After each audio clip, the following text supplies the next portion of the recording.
So, welcome again, Peter. Here we are. Nice to be back. Yeah, thanks, Dan. It's great to have you back. And especially on this topic show, we'll get a slightly different one, this one. So we've kind of covered your life, some of your life story, as much as you can fit into an hour and 20 minutes. But we're going to talk a bit more about some things that are close to your heart. Yeah. I don't know what you want to start with. Well, I think the thing about drug addiction, I mean, you can turn around now and there's a thing on Netflix called Losers. And it's about these guys that had the big chance of becoming successful and they blew it. And there's one guy, he hated boxing and his father made him box. He won the Golden Gloves. It's a true story. And his father made him turn pro. And he said, I hate getting hit. And I hate hitting people. And I hated it. And he said, I was pretty good at it. And he got a shot at the world title because the opponent for the big fell ill. So he came in as a substitute. Wow. And he won. Wow. He hit the guy with a lucky punch. Yeah. And he became world champion. And he said, I'm famous. Everyone's after me. And he said, so they give me my first time that I defend the title and I get murdered by an average boxer and I get smashed to pieces. And now everyone's laughing at me. And he sat in the chair and he said that was the best thing that ever happened to me. Wow. It changed my life. It's strangely enough. And he said, because no one wanted him, everyone laughed. He went down to the gym and all the kids came up to him and said, hey, you're a champion. And he starts teaching the kids. Yeah. And his whole life changes as he starts to be a mentor for all these street kids and everything. And his life is so fulfilled. And in a way, becoming a drug addict, especially when I'm 52 years old, I've never had a drug before. Yeah. And then blowing my life in 6 years. And a lot of money. Money, marriage, business, integrity, self-respect. It all goes and you become a pariah. Yeah. And recovery is something, I didn't know what was wrong with me, so how could anybody tell me what the solution was?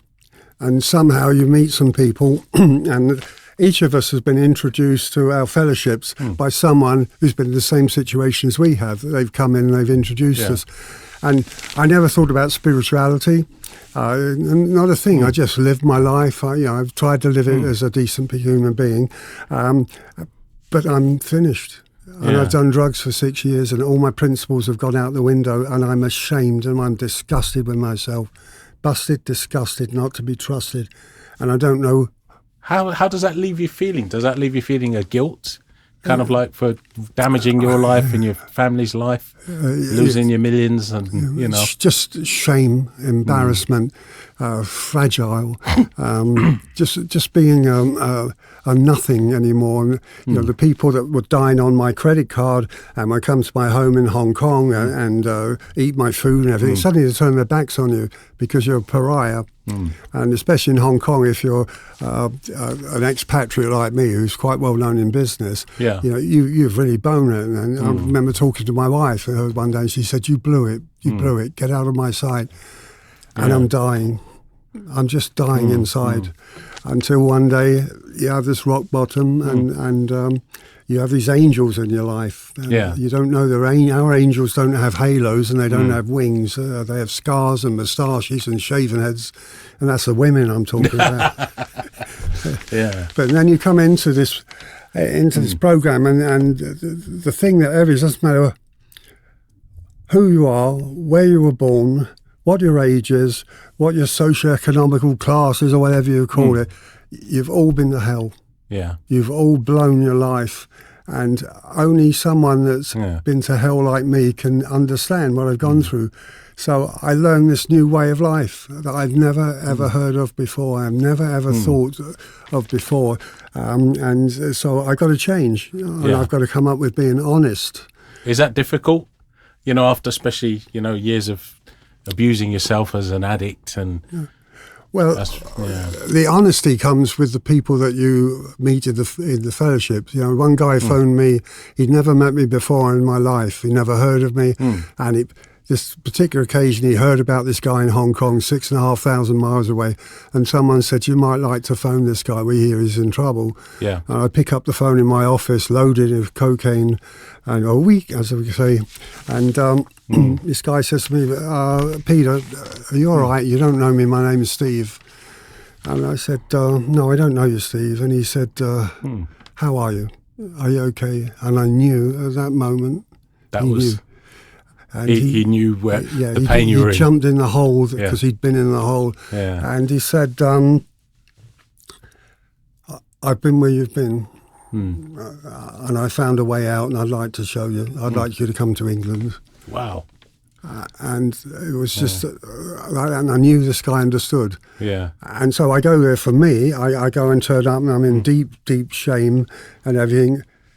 And I'm weeping a lot because I'm so devastated. Broken. You know, my children don't talk to me, or my wife hates me, a woman that I love so much. And I don't blame them because my behaviour was appalling. And they introduced me to this new way. They introduced me to 12 steps. And the interesting thing about, I've listened to the podcasts that you do. Yeah. And I mean, it's incredible. I mean, I remember, I think I did the first one. You did the first one, didn't you? And a year ago. Yeah, there's all these guys and women coming on, and I'm listening to them, and I know them, and I've been to meetings with them, but I've never known the depth of their stories. And their stories can be so different to mine, but exactly the same. Wow, that's interesting to hear that. Yeah, and you know, we're very gracious that you came on the first one because it was a leap of faith. Obviously, you didn't have to, but because you did, a lot of people said, well. A lot of the guests we've had said, well, if Peter's done it, I'll give it a, you know. That's and really nice. So it's good that, you know, you're very respected in your community. Well, some of the guys that have shared, I won't mention their names, but they were incredible. I mean, I've met these people at meetings, we've met socially, we hug as addicts hug one another and say hello. But when you listen to the in-depth of their story and you listen to their history and you think, wow. You know, all of us, we were losers. Yeah. We were people that were, and we have, you know, the saying is, leopards don't change their spots. Yeah. Well, we do. Huh. We do. We look into a program and we try and get honest and we act in a certain way and we're taking through this 12 steps, which if you're not a member or you're not an alcoholic or you're not an addict or anything like that, they're kind of like foreign language. Yeah. I mean, who wants to you sit down and say, look, yeah, I'm an addict, I admit it. I was insane. I was crazy, and I wanted. But is there some freedom in announcing that to yourself and to other people, and learning that there's I can't stop on my own. I am powerless. You know, so if Anne Widdecombe or anyone says like that, just say no. I feel like puking because we can't. If we could say no, we would say no. But we are afflicted by this addiction, which is a disease. And so I'm told you need to do something about this. What does it involve? There must be a lot of work around forgiveness and forgiving yourself, I would have thought. Yeah, I think the first thing is you admit, I am powerless. There's nothing I can do about it. And I look back, and then the second thing is, you know, there's nothing, and I need to seek out some higher power. First time I went into a treatment centre, I saw the 12 steps on the wall, and the third step was, you know, admitted to God, and I'll handed my life and my will over to the care of God as I understand God. And I thought, it's like being on the tube train and looking at a 10-foot guy who's going to mug you. Don't make eye contact. And so I wasn't really interested, but what I wanted to do was I just wanted to move forward, and I trusted this guy who phoned me, and he took me through, and he says, now we're going to write down all the crap that's been in our life. Wow. All the things that we've done wrong. Are you ready? Are you capable of being honest at last? Wow. And you think, yeah, I am. I just want to be honest. And I want to make amends to my wife. I want to admit the things that I've done. I want to admit... Some of those things must be quite hard to face. Well, the first time I made amends to her, she told me to go forth and multiply. Ge kakana from yam. Ge kakana from yam. Yeah. Yeah. Well, in Chinese, it's you lay low. Yeah. That was Yiddish. That's the only Yiddish I know. Havanagia. But yeah, wow.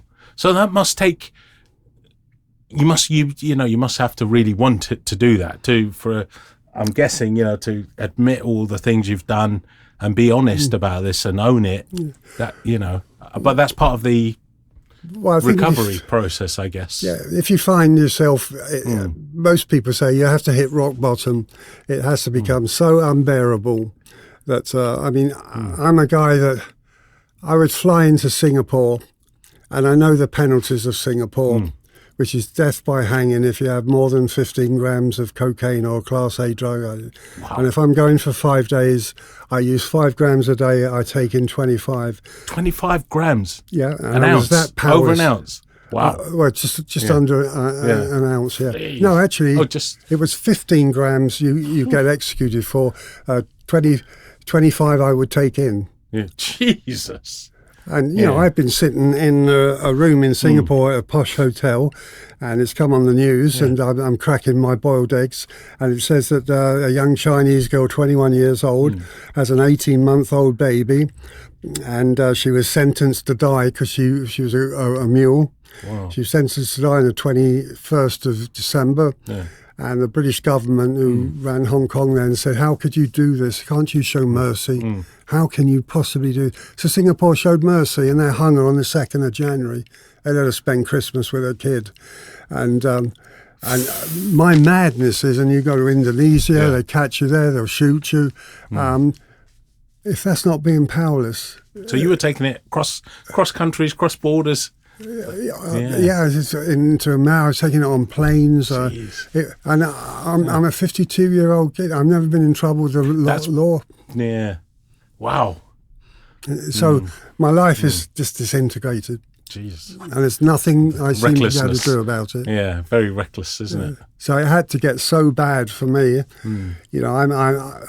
I was raised in Kentish Town in a 2-room house, no hot water. Yeah. One wall in the scullery fell down one day, so we only had tarpaulin, and it's just my mum and me, and I had no money whatsoever. And then suddenly I go to Hong Kong and I become a big success. Yeah. And I'm living in a house with 6 bedrooms, 4 bathrooms, swimming pool, 3 cars. And living the dream. Yeah, you think it is because I've become a Lombard. Which, you know what that is. What was it? I can't remember now. Loads of. Well, you go there like me, and your filth is failed in London. Try Hong Kong. Yeah. And I got my life savings £70, and if you get very successful, you become a Lombard, which is lots of money, but a right dickhead. Yeah. And I became a right dickhead. Yeah. And so I've just lost it. So I mean. What are the key things that you've found a benefit from these the process of the program? Is it forgiveness, or is it dealing with resentments, or what? How have you people talk about this stuff a lot? Well, I think one of the main things for me is the question is if I've got resentments, really, I'm really not hurting anyone but myself. Okay. And so I'm going through life and I'm not admitting to my part in all the catastrophes that happened, and I lie to myself. And suddenly you put down and someone says to you, hey, let's talk about all the things that happened to you. Let's talk about all the bad things that happened to you. Yeah. Let's talk about your sexual inventory. Yeah. You think, I don't want to talk about that. And how you exploited people. Let's talk about the resentments you have against people for things they've done. And now let's talk about what was my part. What was my part in that situation? Am I entirely innocent? And if you're going to be honest, there's going to be no way. And you do this with a sponsor who you can trust, who has more experience of doing this in the program. And you suddenly realise, I've done an awful lot of shit in my life. But I'm not the only one. No. And they ask you, share it with someone. Tell them what you found out about yourself. And you think, I don't want to do that. And they said, have guts. And you start talking to a guy. This is a step 5. And he says, I did that. And you think, what, you too?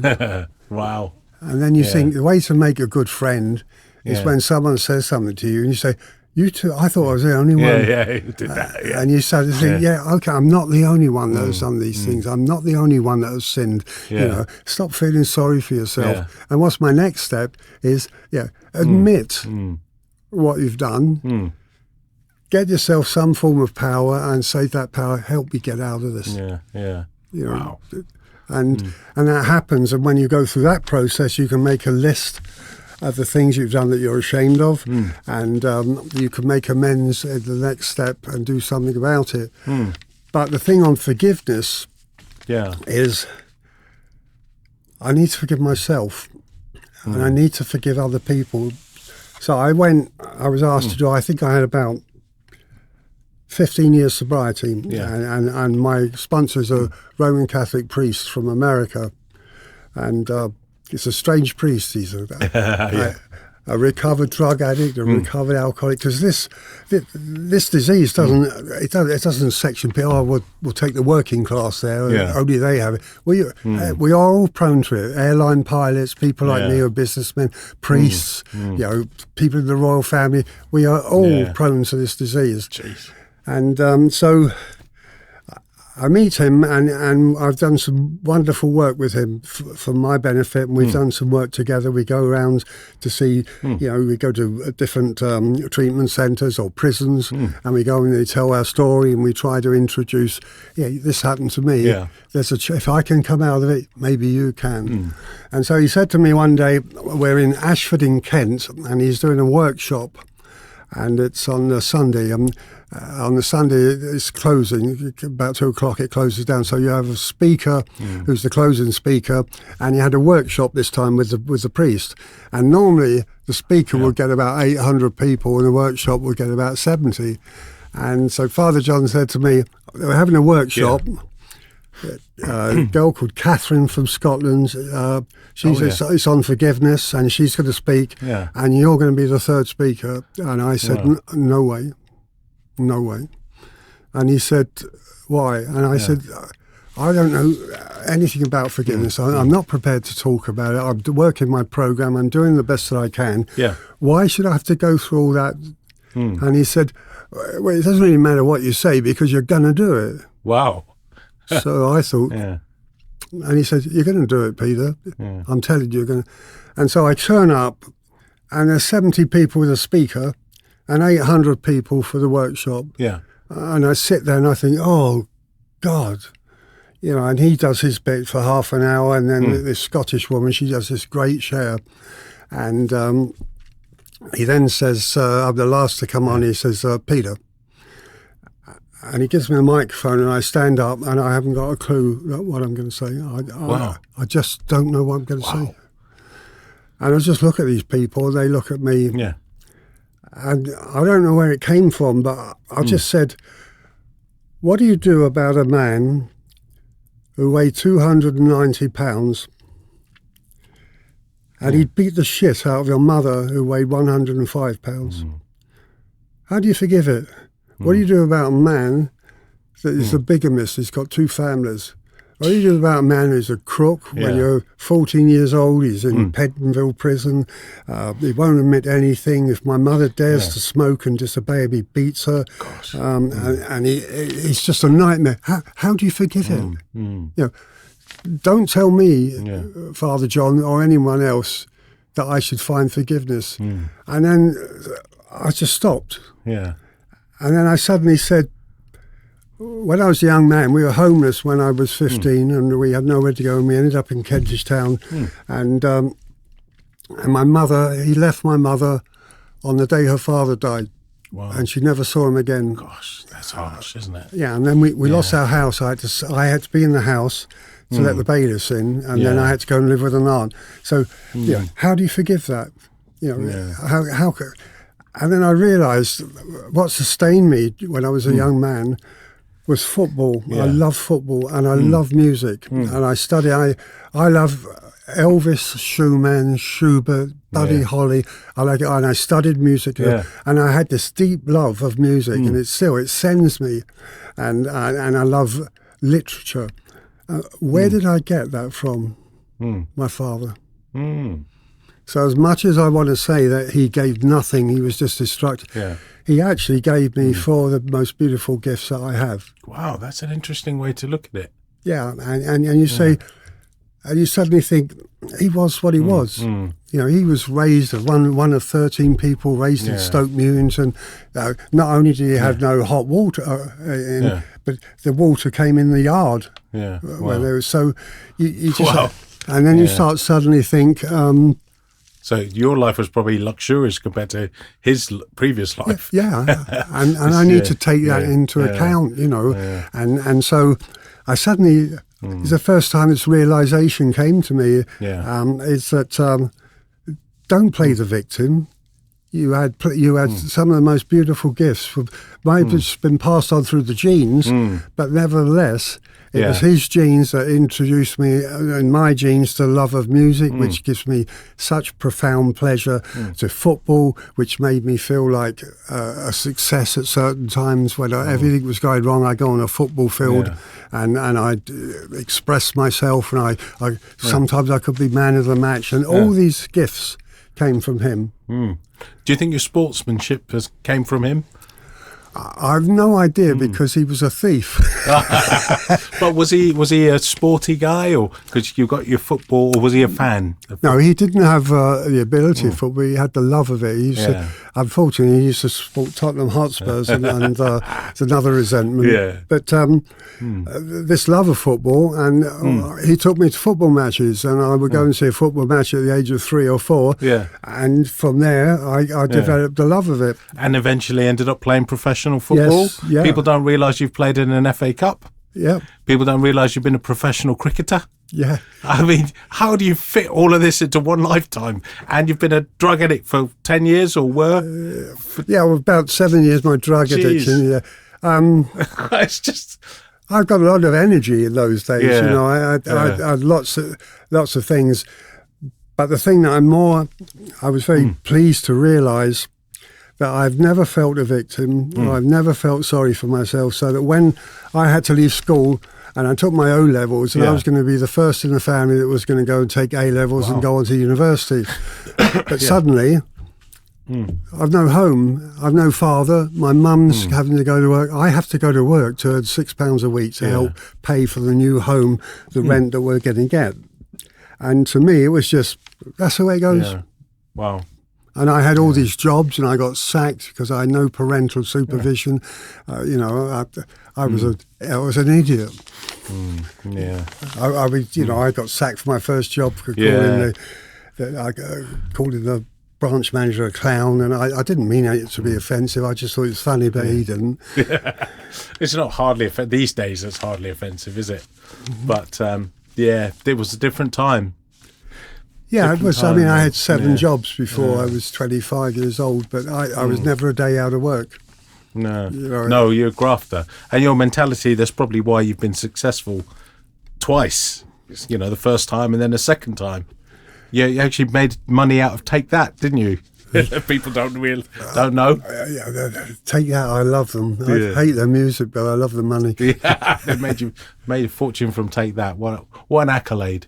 But What have you been doing this last year? Because I know, obviously we haven't seen you for a whole year, and I know you go around doing a lot of philanthropic things, practicing philanthropy, as well as recovery and helping people. I mean, it's amazing just hearing about what you've been up to. Well, if I'm going to be honest with you, no false modesty, when I made my comeback and I started to make more money and build, and I made a second fortune. Nothing like Bill Gates or anything like that. Modest in many ways.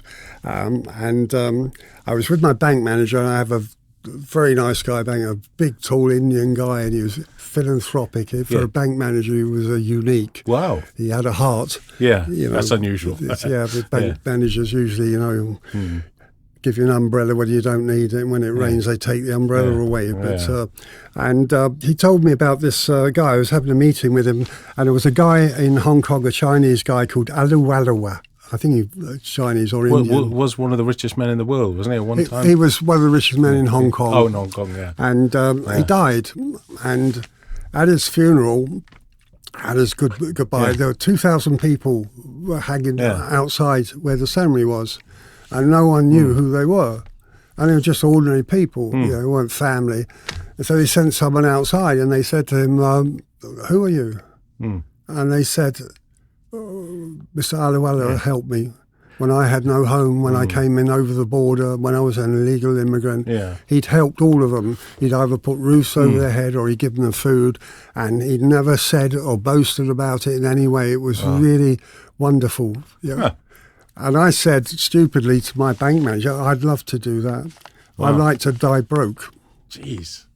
And he said, really? And I said, yeah. And I suddenly thought, I said, if you have clients worth 100 million? And he said, yes. And I said, are they still working? He said, yes. Wow. And he said, I say to him, why are you still working? Why don't you go and enjoy the fruits of your labour? What would I have to do? I'd have nothing to do. So, I think, what is the point? If you've got enough money, what is the point on working to earn more that you'll never spend?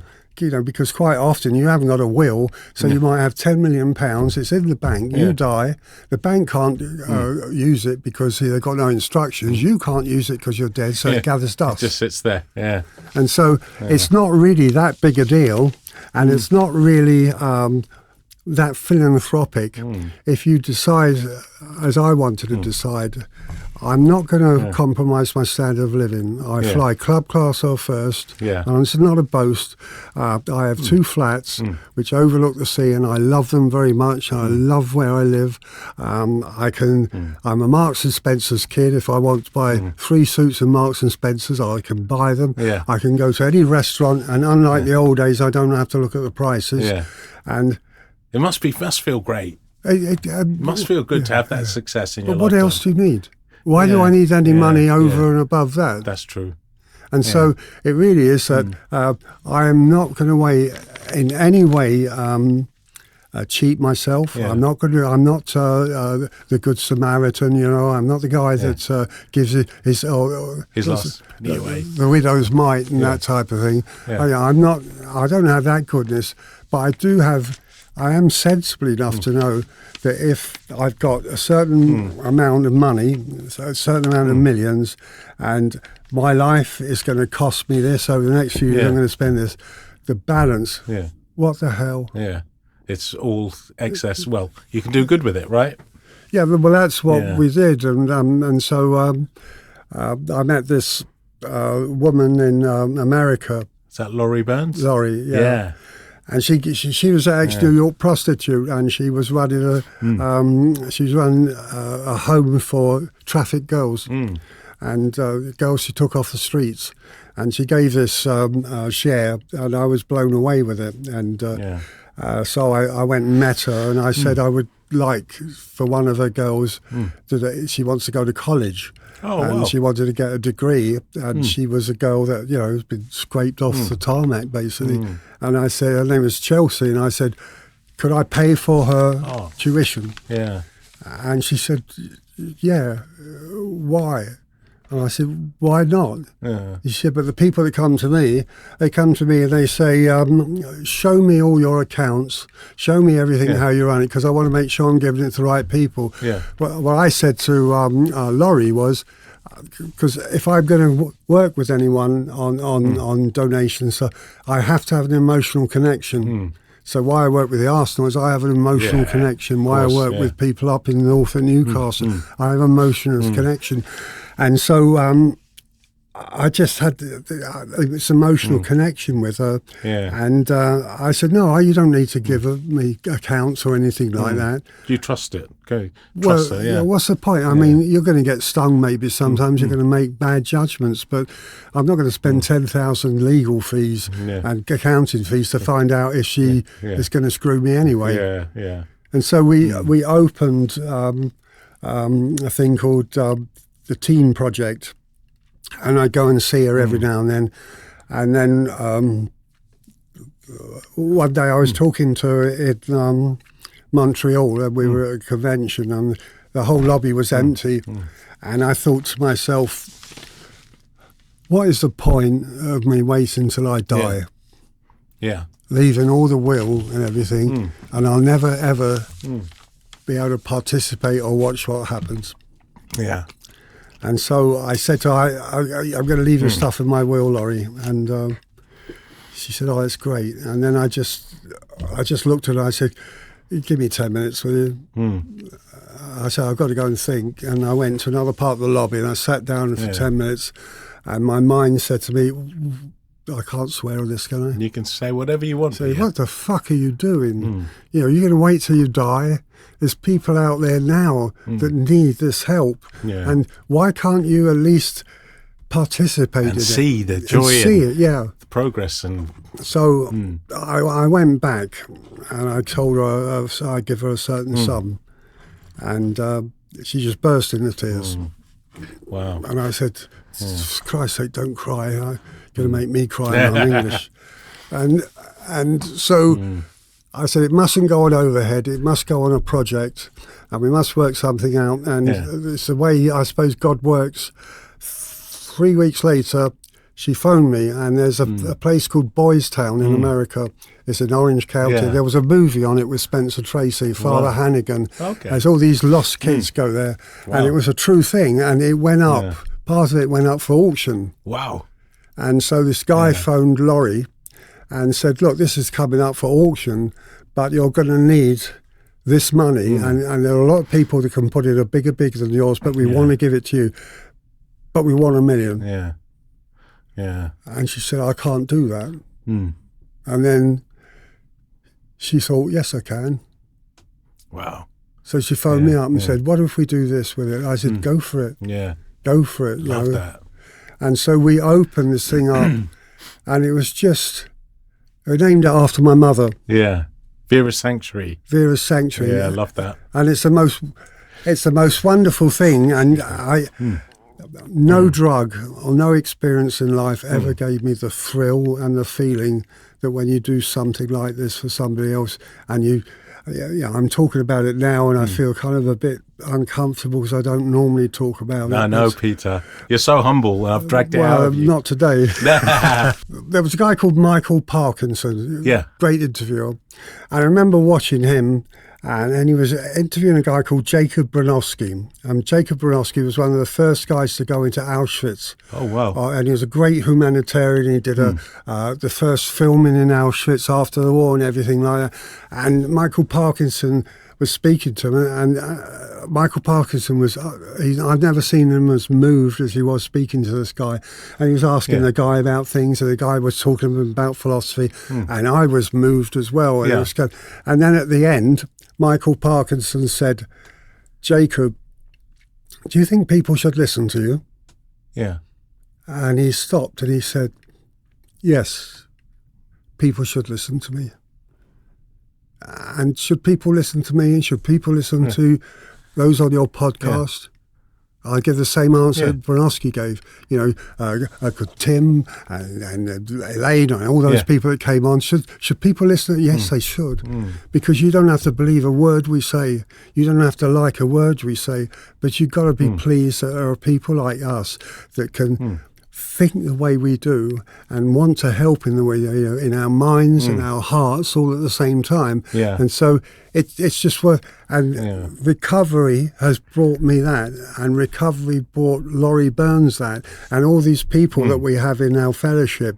I go sometimes to a meeting here, Mark, and there's 60 people on a Saturday morning. Yeah. And you look at them and they're from everywhere, and some of them are so messed up, some of them are so dopey, but they're just, I love them because, and I say, look at us, 50 of us sitting here, we could be on the beach. This is Saturday morning, we could be lying in bed watching a movie, but we're at a meeting, and we're at a meeting here to share our experience and our strength and hope and try to help another individual as part of our fellowship. That never, ever was on my list or on my menu before. I never ever thought that way. Yeah. And we've all been to hell. You will never know what hell is until you get to heaven, or you'll never know what heaven is unless you've been to hell. Wow, that's really moving. Well, that's the thing. I have to say my prayers every night. I never used to, and I have to admit all the wrongs that I did. But it has given me the ability to stop. Yeah. And I'm a work in progress. And like many of us, I'm balls up and I mess up, but I try to do something about it. Yeah, yeah. Wow. That was quite profound. And who was Michael Parkinson interviewing? Jacob Bronowski, yeah. And he was a great humanitarian. And he was talking about the principles of life, principles of the philosophy of mankind, the philosophy of decency. And with all this going on in the world, here's a guy that suddenly turns around and he's not talking about how much he's achieved. He's not talking about all the wrongs. He's just saying, yeah, I speak to these people. I get enormous pleasure speaking to people. I try and impart my knowledge and my experience to people. And I will say this, and maybe you don't believe it, but that doesn't matter. Yeah. Listen to me, because something might get through, because I speak from my heart. Yeah. Wow. Yeah, I like that. It's important things we can learn from people like that. Isn't it? Well, that's what happened to me when I come in. And so I sit down with a group of people, and I'm one day sober, and I meet these people, and they scare the life out of me. Yeah. You know, we ain't an attractive lot. You know, some have got 10 days, some have got 20 days, and I look at them, and I'm a grey-haired old fart, and they're young, they've been to prison. The centre I went to, I was the only private client, and I was terrified of them. And I got one day, and I'm vulnerable like crazy, and I'm unhappy, and just being with these people, I didn't use for a day. Wow. And then I didn't use for another day. Yeah. And we kind of helped. It doesn't matter where we were from. We laughed at each other. We took the mickey out of one another. We got aggressive with one another. But we hung in and we cleared together. And when one guy is feeling down, and when one guy starts to choke and to cry, he has He's got a family network there. Maybe a family they never had before, by the sound of it. Their families have turned their back on them almost, you know. Yeah. The strange thing was, we really cared. I couldn't believe it. Now, you know, there's a window cleaner. He's got a temper like you wouldn't believe. An absolute nutcase. And he gets down, and I go up to him, and I say, "Come here, John, and give us a hug." And he goes, "Hey." And we became friends for the whole of my 90 days of treatment. He and I were friends. We looked after one another, and it was a very wonderful experience that I'd never ever experienced before. Wow. And it made me want to go on. Yeah, that's amazing. What do you think? You know, you were saying at this meeting you go to like on a Saturday, and there's a lot of youngsters in there who may be newly in recovery, first time, you know, newcomers. What do you think they make of you, Peter? I don't know, really. I think they're very kind of easy going with it. They're very nice to me, actually. You know, do you think they think he can't be an addict? Surely he can't be an addict. I think people are surprised, but so they hear your story, probably. Yeah, I've been into prisons. I went into Arizona. I went into the county jail, county state correctional facility. And you know, you look at the kind of gun smoke with you know, tumbleweeds on the TV, and you think the county jail is kind of 60. This is massive. I mean, it's a massive steel thing with thousands of people in, and the guy says, "Would you go and speak there?" And I think, wow. So felt like Johnny Cash at Folsom. I came in with a burning ring of fire. Yeah. Well, I go in and I go up, and there's this massive dormitory. They're all dressed in pink, and the correctional officer, they don't go amongst the prisoners like they do in England. They're on a pod. Oh, right. And he takes me and he said, "Go there." Yeah. And there's a red button there. If anyone approaches you, you'll get nervous or you're under threat. Yeah. Press the button. I think, Christ. What, you're in there with them? I'm in now. Yeah. And so then the guy says to me, "You're here for a CA meeting, buddy. Call them." So I go, "A CA meeting? Anyone coming to a CA meeting?" He said, "Shout." Yeah. So I scream, "Anyone coming to a CA meeting?"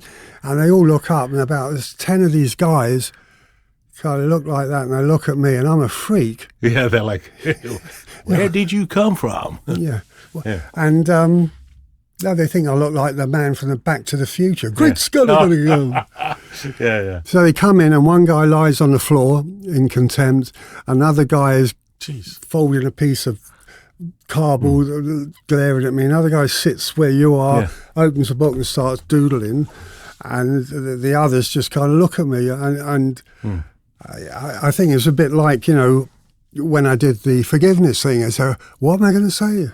Yeah. So I just said, look, I'm some old grey-haired English bloke with a funny accent. And I'd never done time. And I'm looking at you guys, and obviously you've all done time. And maybe some of you have been in before. And he said, so what the hell can I say to you that you will be able to relate to? Yeah. And one goes, yeah. So I said, let me tell you, if you lived where I lived, most of you would have been shot or hung by the neck until you were dead. If you went to the places that I went to, like Singapore, Indonesia, China, I said in China, they would take you in those days into a football stadium and they might have 30,000 people watching, and in walk these 12 guys with things around their necks, and this is what happens if you deal in drugs. And they line them up in the middle of the field, and behind each guy there's a soldier with a gun, and on a signal, they blow their heads off. Fucking hell. And I said, you come into Singapore, you know, I told them about the 21-year-old girl. That's what happens where I live. So I may not have done time, but I've done the same stupid, ridiculous things that you've done because of this illness that I have. And it's luckily the guy stopped doodling. The guy on the floor said, You have the retention now. Yeah, tell us some more. So you tell us some real shit. Yeah. Like, oh, yeah, motherfucker. You earned your stripes then. They're like, all right. Yes, and I think I've been to Lewes Prison and a couple of other prisons. And what the hell would they identify with someone like me for, unless I can say, I've been where you've been in my own way. Yeah, well, you've done the same shit, but you just didn't get caught.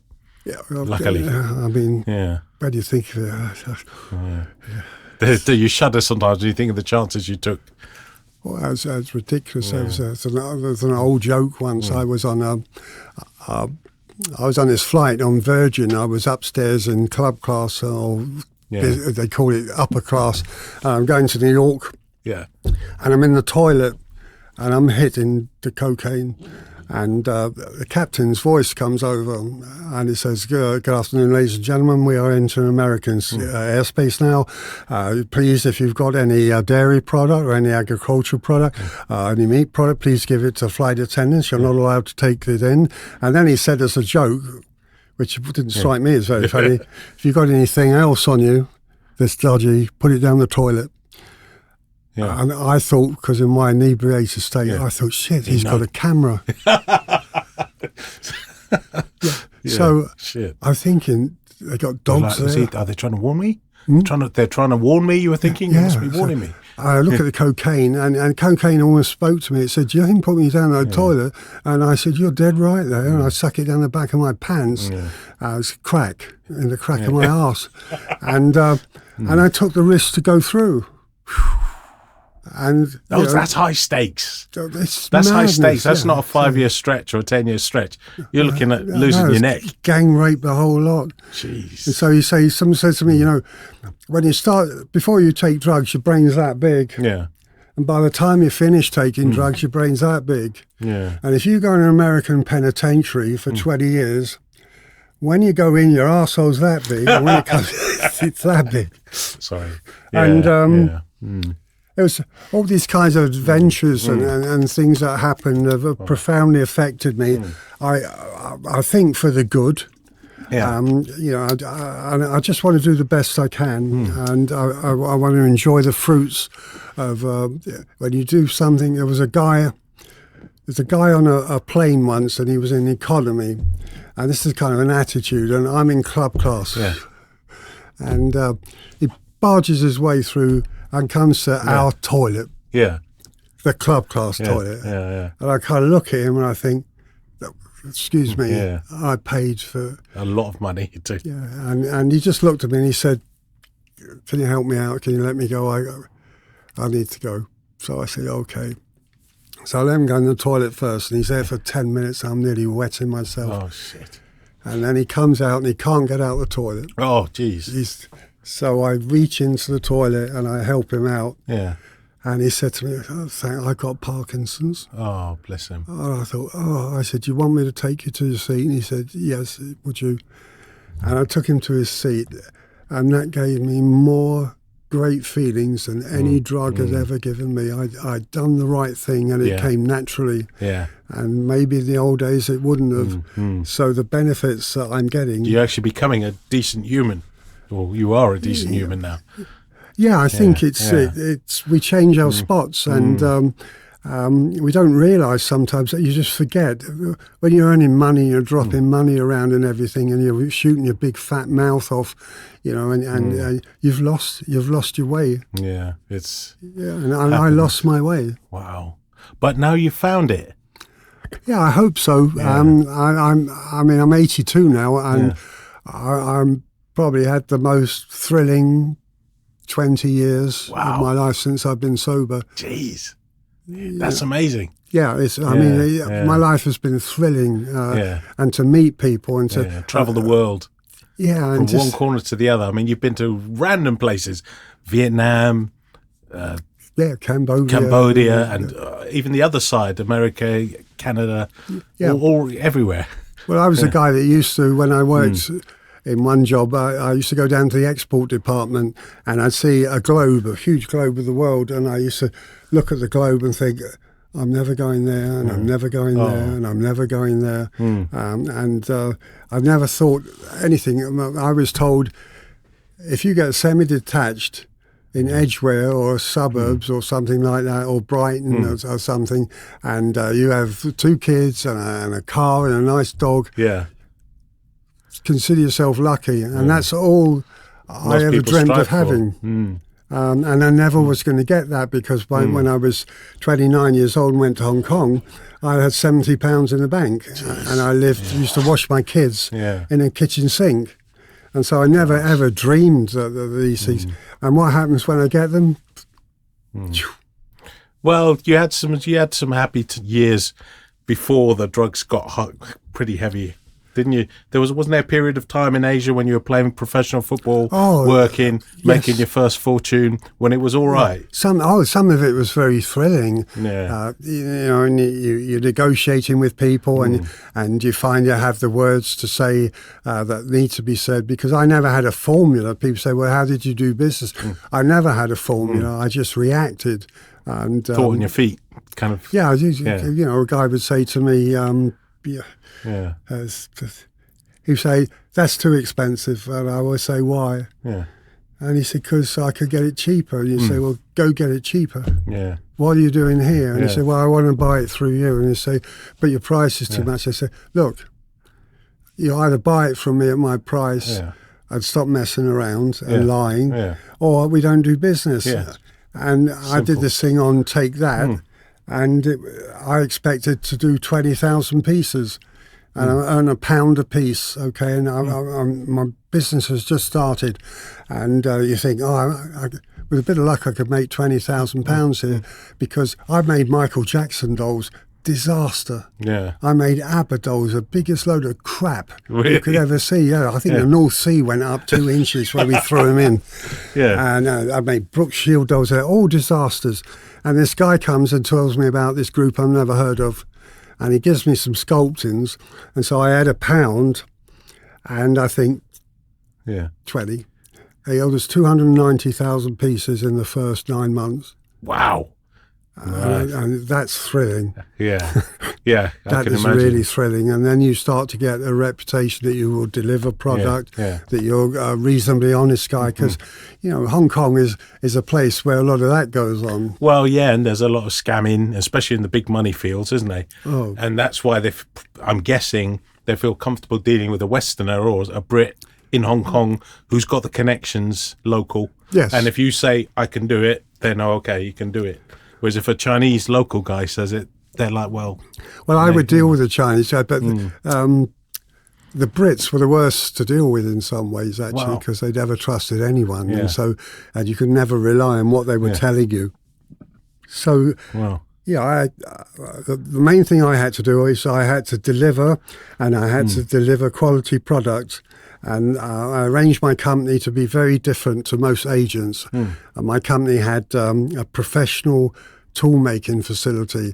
It had professional engineers. It had professional quality assurance and quality control people. It had professional shipment. So I had this office which would do all the functions that most agents wouldn't do. Yeah. And so I had the one success with take that, then someone came and gave me this, and then someone gave me Polly Pocket, which was an enormous product throughout the world. And I used to laugh. I had this English guy who I employed who was a great tool maker. And if a big order came in, I would phone him up, because I had an engineering office in the New Territories, and I say, Ed, come and meet me in the park and bring an ice cream. And we'd sit there and I'd say, you'll never guess what we've done. And those were the lovely days, the Halicon days. And then it got to be tighter and more aggressive and more competitive, probably. More competitive, probably, as well. Yeah, and people phoned you at 3 a.m. to wind you up. And so then I changed, and someone said to me, do you like your clients? And I said yes, and he said, you're an idiot, fuck them before they fuck you. And that became, I adopted that policy, and that's not a really good way to live. It's not, Peter. I was just thinking, maybe, is there any other things you want to check on your checklist as well? No, I think the main thing I wanted to talk about as well was the podcast that you had and how much they affected me. Wow. And you had a couple of guys there, an American, Brit. Yeah. There, it affected me emotionally. You had a guy from Cyprus that affected me emotionally. And I just think it's a brilliant thing to do. Thank you. Thank you, Peter. Appreciate it. And getting a lot of good feedback from people enjoying the podcast. It's a humble show. It's a hobby. It doesn't make any money, but it's a labour of love. But also it's giving something back. Yeah, and I like to hear stories of people's how they've turned their lives around, and it's inspirational to me. And it's been a great honour that you came on the first podcast, and you're happy to come back again. And for me, well, I hope I've given a reasonable account. Oh, it's lovely to hear this, Peter. It's fantastic hearing, what you've been up to and about your life as well. Yeah. It's all the things I've been up to as well, really, is, I've travelled a lot. I've gone and seen the places that I've made investments in as far as donations are concerned. Yeah. And the thrill of doing that, and the thrill of meeting the people. And I've been very lucky because most of them, or all of them, seem to have been honest, upfront, and they just become great friends of mine. And I can go up to. I did a question and answer session in Newcastle, and there's a place up there called the Wolves Boys Club, which Alan Shearer came out of, and lots of. And that's the Peter Olsen building, isn't it? Yeah, I've seen that. Yeah, I couldn't the believe Peter it. Olsen building. It's got your name on it. Yeah. Yeah, and that's a football academy, is it? Yes, a football, and then they work with Newcastle, and they got into trouble for COVID, and so I made a donation, and it's no big deal because I could afford it, and it didn't affect my lifestyle. Yeah. But I went up there, and when they opened the Peter Olsen Community Hall, and I didn't know they called it after me. Wow. And I was just, I took my grandson with me, and and I had this lovely time, and I was interviewed by the BBC, BBC Radio Newcastle, and I had all these people, all these professional footballers are there, and they were asking me the questions. Why does someone like you from London, who lives 6,500 miles away, create an affection for Newcastle? And I said, because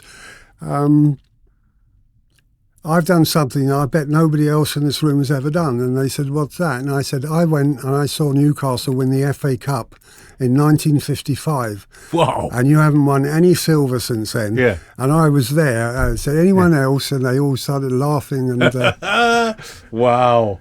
And so, we had this lovely time. You meet all the old professional footballers and chat with them, and that's a huge thrill for me. You know, to be able to go to Arsenal and meet Bob Wilson and Arsène Wenger and George Graham and all that, I'd never in my wildest dreams would. And David Beckham in Hong Kong, you've had a kickabout with? Yeah, I was telling him where it's at. Did he ask for your autograph? Yes, I said, did I ever tell you about the time David Beckham met me? Oh, Peter, what an absolute pleasure and honour, as always, to have you on the show. Hopefully you'll come back again, maybe next year. Yes, every year. If I'm alive, I'll be here. I think you are. You better be. You better be, mate. Only the good I want to go to the Diamond Club again. No.